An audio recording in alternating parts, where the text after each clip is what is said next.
आज नाश्त्याला डोसा बनवलं होतं. छान सर्वजण बसून नाश्ता केलो. त्यानंतर मी डायरेक्ट संध्याकाळचाच व्हिडिओ शूट केला होता, कारण तब्येत थोडीशी खराब होती. म्हणून मी दिवसभर 11:30ला असं सगळं काम मॉर्निंगचं आवरून मी झोपले होते, तर डायरेक्ट 3लाच उठले आहे. पाय खूप दुखत होते, पण मनू पण झोपली होती बीचमध्ये. नंतर ती उठली होती आणि अंघोळ नव्हते घातले. तिला चिडचिड करत होती ती, म्हणून संध्याकाळी आधी तिला अंघोळ घालून घेतली आणि थोडंसं बरं येऊन थांबलो होतो. ती बघा माझी कशी नक्कल करते. मी जसं केलं तसं ती पण करायला ट्राय करत आहे. त्यानंतर छान असं रात्री हे संध्याकाळी हे बाहेर गेले होते, म्हणजे मार्केटला. आमच्या इथे संडे व्हेजिटेबल मार्केट्स असतो, सो व्हेजिटेबल आणायला गेले होते. तोपर्यंत खाली वेळ होता माझ्याकडे, म्हणून कपडे वगैरे इस्त्री करून घेतले मी.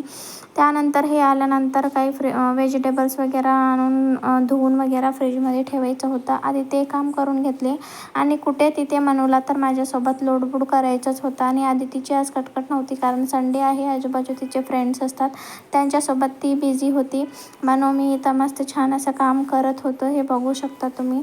तर मग आजचा ब्लॉग इथंच एंड करूया. भेटूया नेक्स्ट ब्लॉगमध्ये. बाय.